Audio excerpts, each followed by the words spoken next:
అంటే నిన్న పార్లమెంట్ లో అమిత్ షా చివరి రోజు ప్రసంగంలో మాట్లాడుకుంటూ రాహుల్ గాంధీ గద్దర్ అనే వ్యక్తిని కలవడానికి సంబంధించిన విషయంలో ఆయన చాలా పెద్ద కామెంట్లు చేసిండు. దాన్ని ఏ విధంగా అర్థం చేయాలి? అంటే గద్దరు ఆనాడు కొంతమందిని చంపిండు అనే మాటలు మాట్లాడకుండా గద్దరు కూడా పూర్తి స్థాయిలో దేశద్రోహి అన్నట్టుగా మాట్లాడిన వ్యాఖ్యలు ఏ విధంగా అర్థం చేయాలి? ఇప్పుడు అమిత్ షాకు ఆ విషయాల పట్ల అవగాహన ఉందో లేదో అయితే నాకు స్పష్టంగా కనబడ్డది. అమిత్ షాకు పూర్తి స్థాయిలో అవగాహన లేదు. నా దృష్టిలో అమిత్ షా అంటే అసలు గద్దర్ గురించి మాట్లాడడం అంటే గద్దరు గోటికున్న జ్ఞానం కూడా అమిత్ షాకు లేదని నేను అనుకుంటున్నా. గద్దర్ను రాహుల్ గాంధీ కలవడం ఏందండి? గద్దర్ను ఈ దేశంలో ఉన్న మేధావులు అందరు కలిసిరు. అంతెందుకు, ఈ రాష్ట్రంలో ఉన్న బీజేపీ ప్రధాన కార్యాలయం ఉంది, ఆ పార్టీ కార్యాలయం, ఆ పార్టీ కార్యాలయం కూడా మన గద్దరన్న పోయిండు. ఆడ కిషన్ రెడ్డి గద్దరన్న చనిపోతే వచ్చిండు. అసలు నాకు తెలిసి అమిత్ షా కేంద్ర హోంమంత్రేనా? ఒకవేళ కేంద్ర హోంమంత్రి అయితే సాక్షాత్ దేశ ప్రధానమంత్రి నరేంద్ర మోడీ గద్దర్ చనిపోతే లెటర్ పెట్టిండు.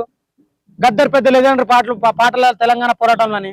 అంటే అసలు అంటే దేశ ప్రధానమంత్రి నరేంద్ర మోడీ అనే విషయం కూడా అమిత్ షాకి తెలియదా? అంటే నరేంద్ర మోడీని అమిత్ షా అవమానిస్తుండా? చెప్పండి. అంటే నరేంద్ర మోడీని అమిత్ షా గౌరవిస్తలేడా?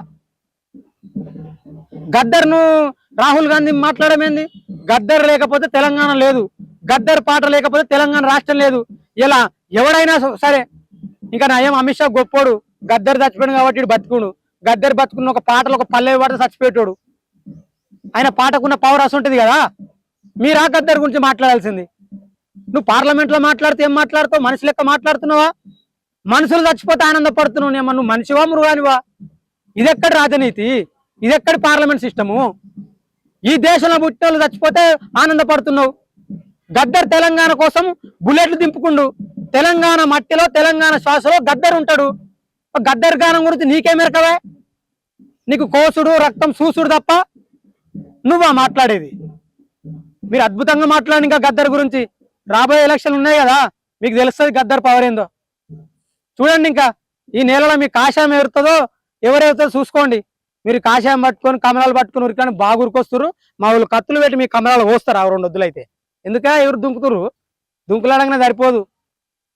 చాలా విషయాలు ఉంటాయి, చాలా తెలుసుకోవాలి. మీరు గద్దర్ మాట్లాడే స్థాయి మీకు కాదు.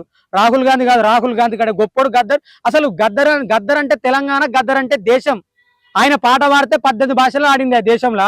పీడిత ప్రజల గొంతుగా గద్దరు. ఇక మీరు మొత్తం ఇక మీ ఆర్ఎస్ఎస్ భజన వేసుకుంటే మీ లెక్కుంటే కష్టం అది.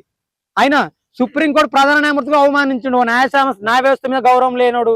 అసలు నాకు తెలిసి అసలు గుజరాత్ అనే తెలంగాణ భాగం ఉంటే అసలు అసంటోని పుట్టించడం కాదు. నెల పుట్టించి పాలన చేయకుండా దాదాపు 12 రాష్ట్రాల్లో రెడ్ కారిడార్ గా మార్చిండ్రు అనేది ఆయన వాదన. దానికి నాయకత్వం ఏంటంటే ఈ అర్బన్ నక్సలైట్ల వల్లనే వాళ్ళు అట్లా తయారైంది. వీళ్ళని కలవడం ఏంది? అసలు ఈ నక్సలైట్లను పెంచి పోషించిందే కాంగ్రెస్ అని చెప్తా ఉన్నాను. కాంగ్రెస్ నక్సలైట్లను పెంచి పోషిస్తే ఆపరేషన్ పహార్ ఎవరు పెట్టిండు? బీజేపీ పెట్టిరా? కాంగ్రెస్ పార్టీ పెట్టింది కదా. గ్రీన్ అంటే ఎవరు పెట్టిరు? కాంగ్రెస్ పెట్టలేదా? అరే మీరు పాలకులా జోకర్లా బాయ్? నాకు అర్థం కాదు. ఆపరేషన్ పహార్ పెట్టి వేలాది మంది ఆదివాసీలను అమాయకమైన నక్సలైట్లను చంపింది కాంగ్రెస్ కాదా? మళ్ళీ ప్రతి ఒక్కరు భలే ఉంటారు. అసలు అర్బన్ నక్సలైట్లు అంటే నక్సలైట్లు అంతమంది అమిత్ షా లోక్సభలో చెప్పిండు. మరి అర్బన్ నక్సలైట్లు ఏడురు? అసలు ఇదేంది? నక్సలైట్లు లేనప్పుడు అర్బన్ నక్సలైట్లు ఏడుంటారు? మళ్ళీ ఇంకా భయంకరమైన జోకు. అసలు నక్సలైట్ ఎట్లుంటారు ఈ దేశంలో? అంటే నక్సలైట్ ఎలా పుట్టిరు? పాకిస్తాన్ లో పుట్టిరా? బంగ్లాదేశ్ లో పుట్టిరా? మయన్మార్ లో పుట్టిరా? ఈ దేశంలో పుట్టిన కోర్టులు చాలాసార్లు చెప్పినాయి కదా, ఒక వ్యక్తుల మీద సిద్ధాంతాలకు లోబడి వాళ్ళ సిద్ధాంతాల కోసం పనిచేస్తారని చెప్పిండు. తుపాకులు పట్టు రాజ్యాంగాన్ని విరుద్ధం. అందుకే మీరు వాళ్ళతో యుద్ధం చేసిరు. యుద్ధాల మీద బలం ఉన్నారు, మీరు గెలిచిరని చెప్పి లోక్సభలో కూడా చెప్పిరు. నక్సలైట్ లేరని చెప్పి ఇంకా అయిపోయి ఇంకా అర్బన్ నక్సలైట్ ఎవరు ఉంటాడు? అంటే ఏం లేదు, బీజేపీ ప్రభుత్వం చేస్తున్న అవినీతి మీద మనం మాట్లాడితే అర్బన్ నక్సలైట్లు. ఇగో ఇది బీజేపీ పార్టీ యొక్క ప్రధాన ఎజెండా. సుప్రీంకోర్టు చీఫ్ జస్టిస్ గా ఉన్నటువంటి జస్టిస్ సుదర్శన్ రెడ్డిని ఈయన అర్బన్ నక్సల్ జడ్జిగా ప్రస్తావించారు. దాన్ని ఏ విధంగా? నేను ఏమని చెప్పిన, ఆర్ఎస్ఎస్ కు గొప్పది దేశం, మన జై శ్రీరామ్ గొప్ప ఇది చెప్తేనే దేశభక్తులన్నా. సుప్రీంకోర్టు కాదు, ఎవరినైనా వాళ్ళు అర్బన్ నక్సలైట్ అంటారు. వాళ్ళని ఏమనొద్దు. మనం అందరం కలిసి ఇట్లా జై శ్రీరామ్ అనుకో ర్యాలీ చేసినాం అనుకో, అబ్బా రాకేష్ నాయకత్వంలో గొప్ప దేశభక్తులు అంటారు. లేదా మోడీ అమిత్ షా తప్పు చేస్తారంటే తీసుకొని జైలు ఏరివే వాళ్ళు దేశద్రోహులు అంటారు. ఇగో ఇది దేశంలో నడుస్తున్నది. చెప్పండి. ఇందిరాగాంధీ ఎమర్జెన్సీ అన్నారు దేశంలో. మీరు ప్రతిసారి ఎమర్జెన్సీ మాట్లాడతారు కదా.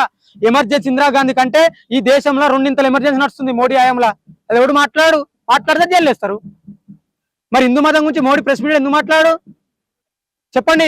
దళితుల మీద దాడులు జరుగుతున్నాయా, మరి ఎందుకు చేస్తున్నారు మోడీ, ఎందుకు మాట్లాడు? ఇదా చెప్పండి. ఇప్పుడు యుద్ధాలు జరుగుతున్నాయి కదా, ప్రపంచ యుద్ధాలు.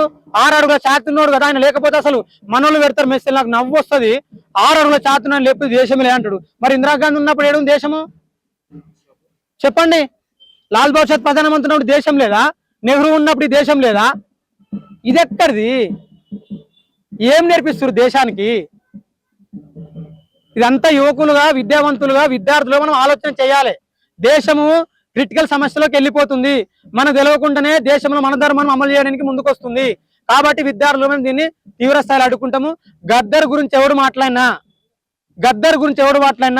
గద్దరు పొడుస్తున్న పొద్దు పాట పెట్టి సౌండ్ ఫుల్ గా పెడితే ఆ సౌండ్ కు వీళ్ళకి గుండెలా చెప్తారు ఈ కొడుకులంతా. ఒకటే మాట, గద్దరు పాట పెట్టి సౌండ్ పెడితే చచ్చిపోయేటోళ్ళ. మీరు గద్దర్ గురించి మాట్లాడతారా? ఆ పాట వేల గొంతుల పాట గద్దర్ తెలంగాణ కాబట్టి నువ్వు చూడు. తెలంగాణ నెక్స్ట్ మీ పార్టీ ఎట్లా వస్తో, మీరు ఎట్లా వస్తో చూద్దాం. గద్దరు అవమానిస్తారు మీరు. ఖచ్చితంగా గద్దరును అవమానించిన వాళ్ళు త్వరలోనే తగిన మూల్యము, తగిన బుద్ధి చెల్లించుకుంటారు.